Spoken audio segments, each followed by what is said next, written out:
You just referred to President Soli's India First policy. I mean, it Mhm. is true he followed an India First policy, but even under his presidency, Chinese projects were implemented, and he Right. also engaged with United States, Japan. In a way, Mhm. he was diversifying the external engagement of Maldives. Mhm. Uh, do you think the new President-elect Dr. Muizu, while talking about sovereignty, will follow more or less this attempt to diversify Maldives' external engagement, or do you think there will be significant shifts? And what do the first few days after elections, the kind of Mm. interactions he had, in which direction do they point?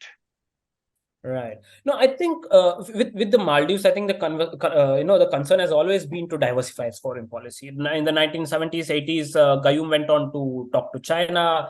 I mean, the relations were minimally small. It wasn't big, but no country wants to invest its eggs in one basket. Be it a bigger country like India or be it a smaller country like Maldives. Everyone wants to have their own interest. Everyone wants to diversify their foreign policy.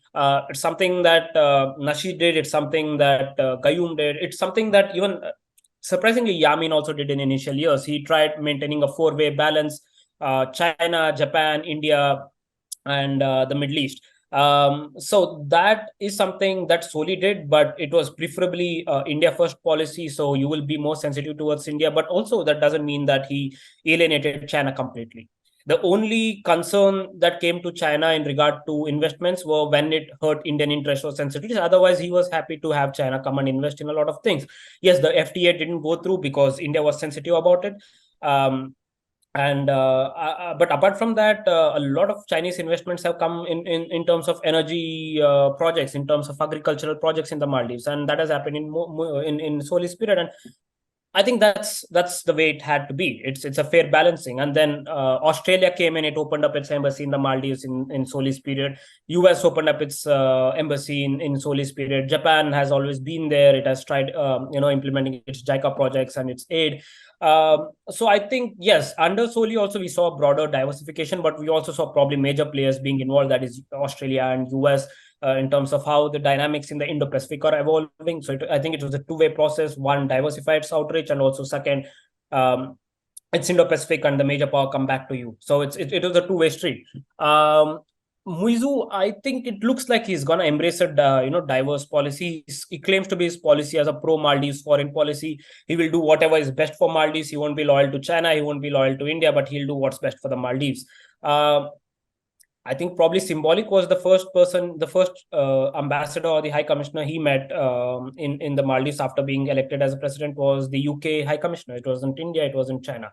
The second one was China. The third one was India. I think the fourth was Saudi Arabia, then Bangladesh, and it's basically he tried diversifying with the major stakeholders, and I think he will continue to do that, right? Now, although he might choose to be pro China, but doesn't mean he'll invest all his baskets in China. With Yamin, it was a different case because after 2015, 2016, his democratic crackdown and criticism from the West pushed him more towards China, right? And he said he found China more appealing, which is investing a lot and hasn't worried anything about the democratic conditions in the country. But that too, he did it in his last 2-3 years. But I don't think that's the case with Muizu. With the way Indo-Pacific has evolved in the last 5-6 years, with the way that major powers are interested in investing in the Maldives, I think probably Muizu would leverage it rather than just blindly saying I'll be pro-China because Yamin says me to be so, or probably I have good relations with China. Continuing the conversation on Dr. Muizu's foreign policy external engagement, he has made some references on alleged Indian defense personnel in the Maldives. Right. What is your assessment of that? And do you think is there any? I mean, what is your actual assessment of India's presence, defense presence in the Maldives? And do you think he will follow up on his rhetoric? Right. Okay. So the Indian presence in the Maldives is not something new. In fact, till Yamin's time, we had 50 of Indian troops in the Maldives as engineers, as people who could service the gifted helicopters. We had 2 helicopters given to them till 2013, and we had our own people, our own pilots, our own engineers to look after this. And these helicopters were precisely for the reason that they could conduct a maritime patrol. They would be used for humanitarian and disaster response. They would help, the government, they would help the government and the state to secure their exclusive economic zone. Right, that was the belief when India deployed it, when India offered its two military helicopters, and in 2019, in 2020, I think India also deployed it offered its Dornier aircraft, right? And this was the third aircraft and the first one in Solis period, but unfortunately, it had to be politicized. So with the Dornier aircraft, it increased the troops by 25 extra, right? So they are total in 75 unarmed troops, basically engineers and servicemen, who look after the everyday activities of these helicopters and the Dornier aircraft for humanitarian response. Now it has been politicized to such an extent with the India Out campaign that they believe that it's a threat to sovereignty. They believe it's a threat to Maldivian existence, which I don't think it is. I mean, no rational person would think just 75 people in your island nation of nearly 5 lakh people would be a threat. Either way, they still work in close collaboration with MNDF, and a lot of these a lot of these operatives, everyday administration, still undergo through MNDF sanctioning, that is the Maldives Defense Force sanctioning. So there is it's not absolutely working on its own autonomy. We still collaborate with the Maldives Defense and Maldives Defense Force, and a lot of things are done through it. So the challenge with Muizu is he's been insistent on this, and obviously with his rhetoric of India Out and with PPMPNC's rhetoric of India Out, although these helicopters are not something that threaten, it has been portrayed as something that threatens the Maldivian sovereignty. And I think that's why he's been pushing India to enact on this. Now, obviously, there's a slight difference in how he wants to do it and how Yamin wants to do it. Yamin did the same thing in 2018, just months before his election. He asked India to withdraw two of its helicopters back in the day, saying that they are violating our sovereignty. But this happened, 3 or 4 months before the election happened, and this was majorly to have a nationalist appeal to it, to make gains in the elections. It was not something that he actually intended to do.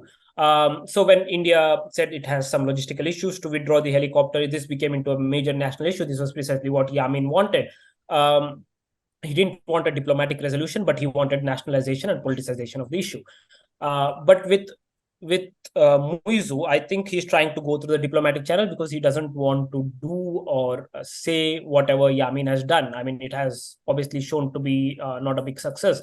So Muizu is now trying to have a diplomatic negotiation to see how this goes ahead. Now, the initial agreement between India and the Maldives was India would train MNDF to look after the Dornier aircraft, would train the Maldivian pilots to look after the Dornier aircraft. Now, logistical issues have been there in the last 5 years, and not a lot of pilots have been trained. I think we trained around 2 to 3 pilots in the MNDF, but apart from them, we couldn't deliver on the promised number of pilots. So, and I think that's the reason why Indian troops are still there. But what Muizu is doing is that saying that we need the helicopters to stay back, we need the equipment to stay back, but we need our own people to administer it. This is what the PPM-PNC leadership say. Now, how they would want to resolve is something that's yet to see. I presume that since Muizu is hinting so much on diplomatic negotiation, I hope there is not much politicization, because by politicizing something as such, you are going to get nothing. Either India is not going to, take a step back, or neither is Maldives.